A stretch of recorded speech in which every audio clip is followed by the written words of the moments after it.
우리가 아까 얘기했던 감정평가가 어떤 절차를 통해서 이루어지는데 그 중에서도 내가 가격을 결정하는 데 있어서 충분한 배경 지식이 있느냐라는 걸 테스트하는 게 이론 시험의 목적입니다. 그래서 가격 산출 자체에 대한 배경 지식, 그 중에서도 감정평가사는 부동산에 대해서 많이 평가를 하기 때문에 부동산과 관련된 비중이 가장 크죠. 그래서 배경 지식으로서 부동산의 특성에 대해서 알고 있느냐, 그다음에 부동산 시장에 대해서 충분히 이해를 했느냐, 그다음에 부동산의 고유한 가격 특성이라든가 형성 과정에 대해서 얼마나 이해를 하고 있느냐.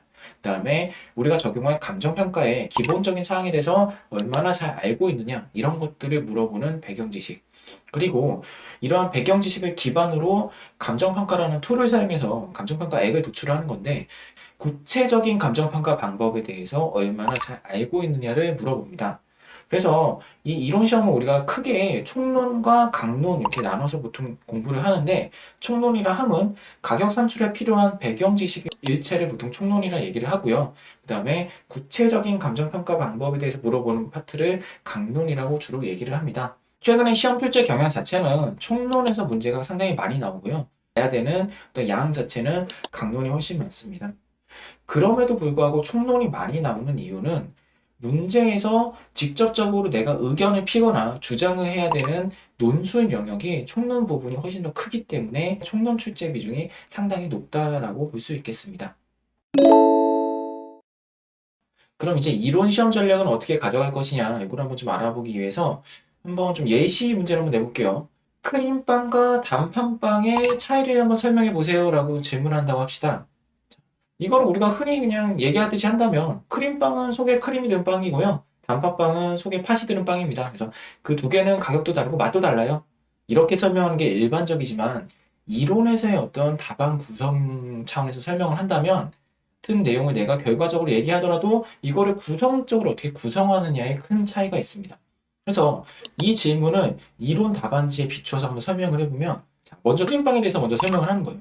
크림빵이란 무엇이고, 크림빵은 어떻게 만들어지고, 크림빵의 속에 들어가는 건 무엇이고, 크림빵의 뭐 등장 배경은 어떻고, 그 다음 이제 단팥빵에 대해서 단팥빵은 무엇이고, 단팥빵은 속에 무엇이 들어가고, 어떻게 만들고, 사람들을 뭘 더 좋아하고, 이렇게 기본적인 것들을 설명을 쭉 한 다음에, 그 다음에 문제에서 물어본 내용에 대해서 설명을 하는 겁니다. 근데 그것도 단답형이 아니고, 최대한 내가 앞에서 설명했던 것들과 엮어서, 그래서 크림빵과 단팥빵은 속에 들어가는 내용물의 차이에서 어떻고요. 그 다음에 가격적인 차원에서는 어떻고요. 그 다음에 사람들의 선호도 차이에서는 어떠어떠하기 때문에 결론적으로는 이러한 차이가 있습니다라고 답을 내는 거예요. 아까 간단하게 얘기한 것과 이게 답안 구성을 해서 한 내용의 결론은 사실은 동일한 내용입니다. 전혀 다르지 않아요. 이거를 그럴싸하게 포장을 해서 배경 지식들을 설명을 해서 모르는 사람이 보더라도 이해할 수 있게끔 처음부터 끝까지 쭉 설명을 하는 건데 이거를 논리적인 흐름에 맞춰서 쓰는 게 어떻게 보면 이론의 핵심적인 전략이라고 할 수 있겠습니다. 따라서 방금처럼 기본적인 내용, 그 다음에 문제에서 물어본 내용에 대한 나의 의견이나 주장, 이거를 나눠서 볼 수 있어요. 그래서 기본적인 내용과 그다음에 나의 의견인 논술 부분을 얼마나 잘 비중이 있고 그리고 둘이 서로 분리되지 않고 잘 논리적으로 엮일 수 있게끔 써주느냐가 사실은 이론 시험의 핵심적인 득점 포인트라고 할 수 있겠습니다. 그래서 내용 구성 차원에서는 기본적인 내용을 내가 한 50%에서 많게는 80%까지 쭉 써주고 대신에 논술 부분에 대해서는 정말 많게는 50%에서 적게는 뭐 10에서 20%까지 내가 써주는 겁니다. 그래서 문제를 보고 내가 나의 의견이나 생각이나 주장이 굉장히 쓸 게 많다. 이러면은 논술 부분에 비중을 두고 기본적인 내용은 최소한도로만 적어주되 내가 오히려 문제를 잘 모르겠고 이거에 대해서 약간 난해하다 싶으면 관련된 기본적인 내용을 최대한 많이 적어주고 대신에 문제와 최대한 관련 있는 항목들로 적어주면서 마지막에는 그래도 문제에서 물어본 내용을 조금이라도 적는 것이 핵심 전략이라고 할 수 있겠죠. 이론 시험은 기본적인 내용과 논술로 구성이 된다고 그랬잖아요. 그렇기 때문에 문제를 받았을 때 기본적인 내용, 내가 뭘 쓸지 빨리 결정이 돼야 됩니다. 그러려면 결국은 목차 구성이 빨라야 된다는 뜻이에요. 그 목차를 잡을 때 가장 기본적인 내용을 얼마나 내가 실을 것인가 카테고리화를 좀 쭉 되어 있어야 되거든요. 그래서 목차를 빨리 잡기 위해서는 기본적으로 이론 전체적인 영역에 대해서 내가 카테고리를 좀 나눠가지고 그 각 카테고리마다 어떤 논점이 있고 그 논점별로 내가 목차를 넣을 수 있는 항목이 무엇이 있는지를 정리가 쭉 되어 있어야 돼요. 만약에 내가 논술 부분을 잘 모르겠다면 기본적인 내용을 막 적으면서 한번 다시 생각해 볼 수 있는 시간도 버는 거고, 그리고 기본적인 내용을 뭘 적을지 고민이 적을수록 내가 논술 부분에 할애할 수 있는 시간이 많아지기 때문에 시간 안배 측면에서도 굉장히 유리해지는 겁니다. 제가 예전에 어떤 이론을 정리했던 화면을 좀 옆에 띄워드릴게요.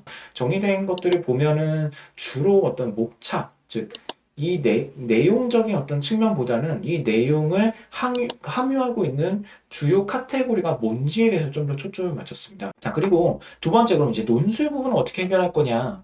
사실 이거에 대해서는 명백한 어떤 해답은 없습니다. 결국은 연습만이 해답인데 100%뭐 논술을 갑자기 내가 글을 잘 못 쓰다가 갑자기 잘 쓸 수 있게 되는 건 아니거든요. 그래서 최대한 내가 논술이 좀 약하다라고 한다면 기본적인 내용을 잘 써서 논술의 부분을 커버할 수 있게끔 공부를 하시거나 아니면 논술 부분을 어떻게든 좀 있어 보이게끔 쓰도록 연습을 좀 많이 하시는 거를 좀 추천을 드립니다.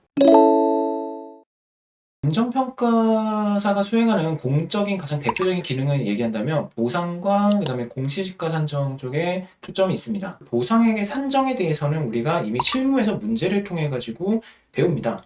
법규에서는 뭘 얘기하냐면 이러한 수용 과정과 둘러싼 각종 수용에 대한 절차, 그다음에 수용에 대한 어떤 근거 법률, 그다음에 국민이나 아니면 사업 시행자가 불합리한 일을 당했을 때 그거에 대해서 어떻게 내가 항변할 수 있는가에 대한 불복 방법, 이런 것들에 대해서 이제 문제가 나오게 되는 거죠. 또한 공시지가는 우리가 공시지가 산정을 통해서 국민의 뭐 재산세 등이라든가 이런 거에서 과세 지표가 되기 때문에 국민의 재산권에 지대한 영향을 미치게 되죠. 그다음에 마지막으로 감정평가사 자체에 대해서 우리가 어떻게 하면 위법한 감정평가가 되는지 아니면 언제 벌을 받고 징계를 받는지에 대해서도 충분히 알아야지 우리가 효율적인 업무를 수행할 수 있기 때문에 그러한 감정평가사와 관련된 감정평가사법에 대해서 문제가 나오는 겁니다. 그래서 공식적인 시험 범위로는 이 세 가지 법, 토지보상법, 그다음에 부동산 공시법, 감정평가사법 이 세 가지가 지금 공시상으로는 감정평가 법규에 대한 공식적인 시험 과목이 되겠습니다. 다만 이 3법은 우리가 개별법이라고 얘기를 하고 있기 때문에 이 개별법 자체가 어떻게 보면 커버하지 못하는 개별법이 완벽하지 않기 때문에 이 법들이 준용하고 있는 행정법이 있는데 그 행정법에 대해서도 일부 시험이 출제가 되고 있는 거죠. 자, 종합적으로 감정평가사가 국민에게 지대한 영향을 미칠 수 있는 영역을 중심으로 지금은 시험이 나온다고 보시면 되는 거고요. 그 다음에 그런 영역에 대해서 내가 법률적으로 얼마나 제대로 알고 있는가 이런 거에 대해서 물어보는 것이 최근에 어떤 법규에 관련된 시험 경향이라고 볼 수 있겠습니다. 법규는 기본적으로 문제가 항상 어떤 상황이 주어지고요. 그에 대한 어떤 법적인 판단을 물어봅니다. 이게 어떻게 보면은 이론과 조금 유사한 측면이 있습니다. 그래서 문제에서 주어진 상황과 관련된 법률적인 논점에 대해서 기본적인 내용을 잘 서술을 하고 그거를 근거로 해서 나의 주장을 서술을 하는 겁니다. 이론과 좀 차이점이 있다면 이론은 내가 배운 학문적인 지식을 기반으로 해서 나의 논거를 피는 거죠. 법규는 비슷하지만 그 논거가 조금 다른 거예요. 그래서 법규의 논거는 내가 배운 관련 조항, 학설이라든가 판례 등이 그거에 대해서 검토를 하고 그리고 검토된 사항을 가지고 나의 어떤 법률적인 판단을 제시를 하는 거죠. 그래서 이론은 사실은 사회 지식을 배우기 때문에 초반에 접근하기 좀 더 쉬운 반면에 법규는 이러한 근거가 되는 지식들이 법률, 그다음에 학설, 뭐 판례이기 때문에 초반에 좀 더 접근하기 굉장히 어렵다고 생각이 들지만 나중에는 오히려 이론보다는 좀 범위 자체가 조금 한정적이에요. 출제되는 유형이 계속적으로 출제가 되고 있고 그다음에 공부 범위도 처음에만 많지 거기서 더 확대되지 않기 때문에 오히려 이론보다 조금 수월하게 공부할 수 있는 게 법규입니다. 그리고 중요한 거는 법규는 어떻게 보면은 주어진 상황에 대한 명확한 해답은 항상 없어요. 누구든 지금 해결이 안 되는 상황이기 때문에 대법원까지 가서 판례가 나온 상황이고 결국 답이 없는 상황이기 때문에 내 나름대로의 법률적인 근거와 어떤 흐름만 잘 제시를 해서 답을 제시하면 되는 시험이다 보니까 대체적으로 적기만 하면 점수를 많이 주는 과목이기도 합니다. 그래서 전체적인 전략으로 봤을 때는 실무는 꽈락을 면할 수 있도록 적절하게 유지를 해주시고, 이론은 어차피 변별력이 그렇게 크지 않기 때문에 중간 정도만 한다 치면 법규에서 되도록이면 많이 쓰고 내가 최대한 득점을 많이 해서 합격권까지 끌고 가는 게 가장 안정적인 전략이라고 할 수 있죠. 법규는 사실 이론과 조금 유사하기 때문에 이론처럼 정리를 잘하는 게 중요합니다. 아까 말씀드렸듯이 법규도 기본적인 내용과 논술 파트로 나눠지기 때문에 기본적인 내용에 대해 가지고 내가 얼마나 빨리 쓸 수 있느냐가 되게 중요한 거거든요. 그러려면은 이론처럼 똑같이 어느 정도 정리가 되어 있어야 됩니다. 근데 다만 여기서 문제는 법규는 사실 초반에 공부하기가 양이 상당히 많아요. 왜냐하면 개별법 영역도 벌써 이미 법이 3개인데 비해서 행정법 영역까지 해야 되거든요. 저 같은 경우에는 무조건 개별법 중심으로 공부하고 여기서 보충적으로 행정법을 공부하는 게 좋다라고 생각을 해요. 이러한 근거에 대해서는 첫 번째는 일단은 우리가 공고상으로는 분명하게 감정평가사 시험은 개별법 3개만의 지금 조항을 두고 있습니다. 토지보상법, 공시법, 감정평가사법. 행정법에 대한 얘기는 없어요. 그리고 두 번째 이유로는 최근 문제들이 개별법에 대해서 굉장히 구체적이고 세부적인 내용을 내는 경우가 많아졌어요. 그래서 개별법을 공부를 하지 않으면 아예 풀 수 없는 문제들이 나왔기 때문에 개별법의 중요성이 더욱더 커지는 거죠. 자, 그리고 두 번째 공부 방법으로는 논술 부분을 좀 잘 쓰셔야 돼요. 왜냐하면 법규는 이론과 좀 다른 부분이 있는데, 이론 같은 경우에는 내가 기본적인 내용에 쓸 내용들이 굉장히 많아요. 많고 거기서 내가 선별적으로 문제와 관련된 것들을 골라서 쓰는 형식이라고 한다면, 법규는 그 논점과 관련해서 쓸 수 있는 내용들이 이미 다 정해져 있어요.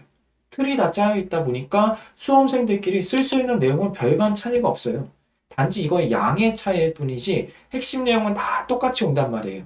그럼 똑같은 흐름으로 와가지고 결론 부분만 서로 차이가 있는 건데, 그 결론의 구성이 정말 단순하게 쓰면 점수를 얻기 힘든 거고, 좀 여기 부분을 많이 써줘야 득점할 확률이 올라가는 겁니다. 그리고 논술 파트를 많이 써야지만이 양이 늘어나기 때문에, 우리가 아까 맨 처음에 얘기했죠. 2차 시험 자체는 많이 써야 점수를 많이 받을 수 있다. 그렇기 때문에 법규도 많이 쓰려면 내가 이 소결을 얼마나 풍부하게 쓸 수 있느냐를 연습을 좀 하셔야 됩니다. 나름의 좀 팁을 드린다면 이 소결을 어떻게 좀 풍부하게 쓸 수 있느냐. 예를 들어서 어떤 문제에서 갑이라는 사람이 토지를 수용당했는데 보상액을 받을 수 있겠는가? 뭐 이렇게 문제가 나왔다고 쳐봅시다. 그러면 이 소결에서는 내가 어떤 근거 조항과 판례 태도에 비춰봤을 때 이 사람은 보상을 받을 수 있습니다 라고 간결하게 적을 것이 아니라 전반적인 큰 틀에서부터 하나하나 검토를 다 하면서 결론을 내는 게 어떻게 보면 더 있어 보인다는 거죠. 무슨 뜻이냐면은 우리가 지금 이 토지보상법을 배운 건 행정법이니까 행정법 전체적인 일반 원칙상으로 봤을 때 갑이라는 사람은 비례의 원칙 등에 의해 가지고 충분히 보상받을 자격이 있고, 그리고 판례 태도에 비춰봤을 때 보상이라 하면 정당한 보상을 지급을 해야 되는데, 이 정당 보상을 지급하는 관점에서 봤을 때는 갑이라는 사람은 보상을 받을 여지가 있다고 판단이 듭니다. 또한 이 근거 조항의 어떤 취지라든가 목적을 비추어 봤을 때도 갑에 대해서 보상할 여지가 있고, 토지보상법 전반에 비추어 봤을 때도 우리는 이 사람이 보상을 받을 여지가 있다고 생각합니다. 마지막으로 이와 관련된 유사 판례의 태도를 봤을 때도 이 판례의 취지나 어떤 목적에 비춰봤을 때 갑은 충분히 보상받을 여지가 있습니다라고 굉장히 풍부하게 해설을 함으로써 사실 별반 없는 내용이지만 이거를 잘 포장하고 양을 늘렸음으로써 우리는 점의 여지가 좀 올라가는 거죠. 자, 어떻게든 우리는 시험을 합격하는 게 목표이기 때문에 내가 정말 학술적으로 잘 아느냐 이게 중요한 게 아니고요. 어떻게 득점을 잘할 것인가가 우리의 목표니까 이러한 방식으로라도 법규의 득점 확률을 올리는 게 굉장히 중요하다 하겠습니다. 효율적으로 공부하시고 빠른 시간 내에 합격하기를 진심으로 기원하겠습니다. 영상 봐주셔서 감사합니다.